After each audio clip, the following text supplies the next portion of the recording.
Hello Aquarius, mid-July, mid-month of July 2024. Ayan, di ba? Intro pa lang. Mekos-mekos na si Moonchild. Pero July, mid-July 2024, Aquarius, ano pa nga bang mensaheng gabay ang kailangan yung marinig? Mula dito sa ilang pwede pang ihain sa inyo ng universe sa ilang natitirang araw o linggo ng buwang ito ng Hulyo 2024. Aquarius. Anong maiwan natin sa mga taong ito? Sa taong nakikinig ngayon, Aquarius, message. Aquarius, anong maiwan natin para sa kanila? Sa taong nakikinig ngayon. Aquarius. Okay. This time, ika-cut natin ito into 3. Okay. Kunin lang natin ito sa ibabaw. The King of Swords. The Knight of Swords. King and Knight of Swords, both are in reverse. Ang dami nung ni Moonchild. Ang daming S. Kasi swords ang umangat. Okay. So, Aquarius.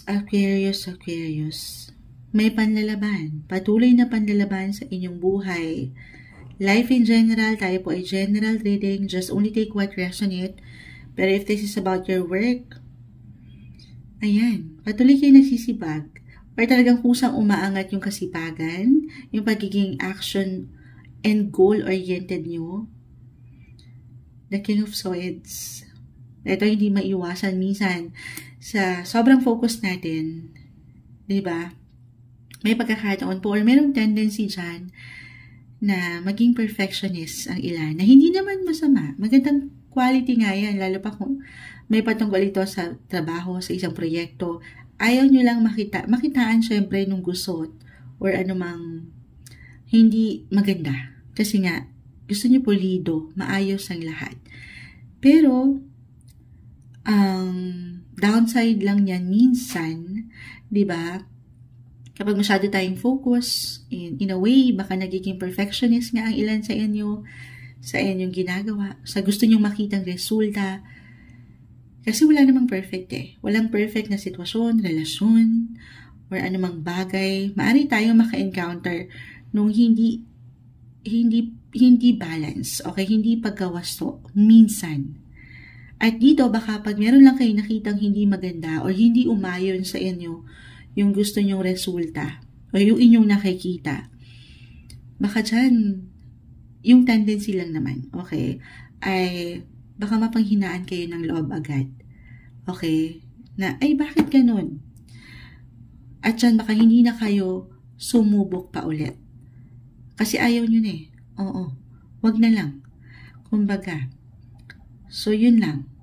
Hindi naman masama. Magandang quality yun na pwedeng umangat sa inyo sa mga susunod pang linggo ng buwang ito. Pero, iwas lang sa pressure, okay? Don't be too hard sa inyong mga sarili. As long as umaandar kayo, you are being unstoppable dito, nalalaban, nag-iinit, on fire. Yun lang. Okay, yun yung unang message na nakikita ko dito. Other indication, if ever hindi yun mag-apply. Sa sobrang focus, Aquarius, maaring, eto nga, dahil nga minsan, ang nakikita nyo na lang ay yung gusto nyo marating, yung gusto nyo makamit, yung achievement, syempre pa. Baka hindi nyo napapakiramdaman, okay? Kayo pala'y pagod na. Oo. Baka, kasi nga, focus na kayo eh. Yung energy nandyan naman. So, this time, tanungin ang sarili. Hindi po isang medical advisor ang Moonchild kasi baka may pagka-burnout. Okay, pagod na pala. Physically, mentally, emotionally, tapikin nyo rin ang inyong mga sarili. Listen to your body, guys. Baka, hindi mo na maramdaman yung ikaw kasi nga focus kayo sa inyong gustong goal na makamit na maganda. Okay? Pero kalma, take it easy. Wala kayong ibang kalaban dito kundi po ang inyong mga sarili. Okay? Merong parating. Papunta kayo dun eh. Meron at merong makakamit. Pero iwas lang dun sa pressure. Or kung nape-pressure talaga kayo, nape-pressure kayo ng boss. The King of Swords kasi ay narito. Paano yun, Moonchild? Pinipressure ako ng aking boss. Oo nga, no? Paano nga naman yun? Sa paraan mo, okay? Sa paraan mo nang hindi mo naman nakakalimutan din yung ikaw. Okay? Kasi baka, syempre, napakahalaga. Ito parang message din to kay Moonchild. Alagaan din ang iyong sarili. Pahinga din pag may time. It's okay to pause, Aquarius. Harang dito kasi yung init sa inyo. It's okay to pause. At pakiramdaman, recharge your energy. Okay? Umaandar ka. Patuloy kang nagiging active and productive sa iyong ginagawa. Patuloy na may ipagkabesi sa mas practical lang po. Hindi po kailangan laliman yung bawat na minsan may hugot si Moonchild Pati ako naguguluhan na rin sa sarili ko. Charis. I mean, ayan. Di ba naghang na tayo?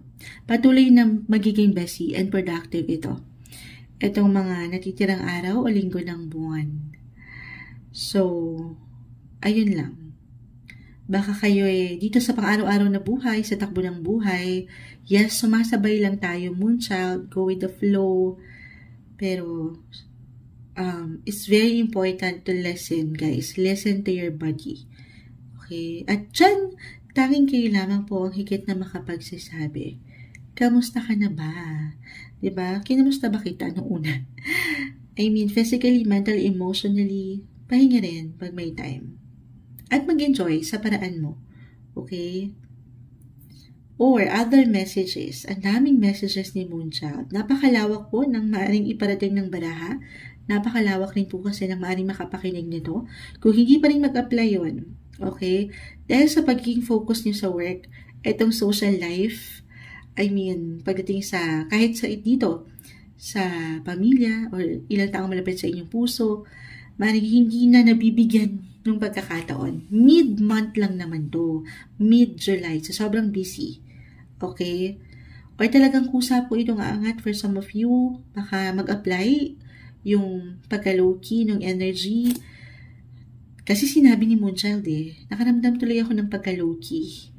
Hindi. Pero, ayan, maaring may pagka-low-key talaga. Okay, yung energy. Yes, nag-iinat kayo sa mga goal nyo, sa ilang plano, sa ilang gusto nyong marating at the same time, eto nga baka gusto nyo lang munang mapag-isa. Ito yung trabaho na parang focus kayo sa work, yes, pero pag uwi ng bahay, hanggat kaya, kayo na lang muna. I mean, tahimik yung inilalaban yung ilang gawain.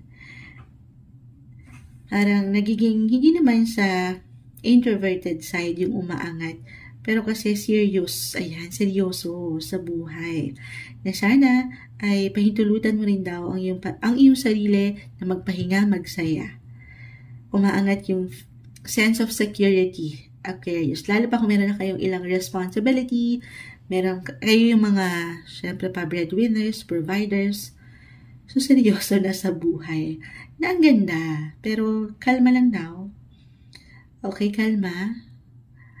Life is short, sabi nga nila. Very important na pinapakiramdaman mo yung sarili. Ikaw ay umuusad, huwag kang mag-alala. Patuloy ka. Gaano man kabagal minsan yung progreso. Kasi ito po ay reverse. Knight and King of Swords reverse. Gaano man parang ang hirap panghawakan ng ilang sitwasyon. Tapos ang tagal pa nung gusto mong makita na progress or result, as I've mentioned, umuusad ka, umaandar ka. Tiwala lang sa proseso, sa iyong sariling kakayanan, syempre pa, at sa Kanya, sa inyong mga faith, maging ano pa man po ang inyong religion, biglang, naalala ko, i-add ko to astrologically, kung hindi ako nagkakamali, sandali, pumasok sa aking isipan. Oo nga, there will be a full moon. Sa inyo ko lang ata ito mababangkit sa inyong sign kasi nakita ko dito yung pagka-drained Okay, there will be a full moon that will be happening this July 21 in Capricorn. So, dyan maaring maapektuhan kasi mag-highlight dyan ang inyong 12th house of healing. Okay? Yung proseso ng pagpapahilom or pagpapagaling. Dito rin yung pag-iisa. Yung pagkakaroon nyo ng solitude.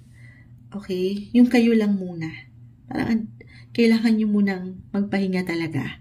Ma-add ko lang yun sa inyo. Ito yung umaangat.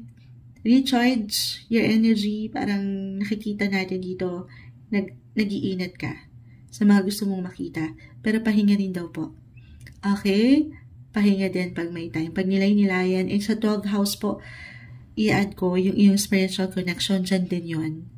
Minsan, sa sobrang focus natin, sa pagsabay natin sa pang-araw-araw na buhay, ayan, tayo po ay baka, syempre, di ba? Kasi nga nagiging practical tayo, baka nakakalimot na tayo sa Kanya. Sa inyong faith, maging ano pa man po ang inyong religion, dasal lang din tayo. Okay? And alam naman natin, ang prayer napaka-powerful. Para sa inyo, ngayong mid-month of July 2024, Aquarius. Ayan.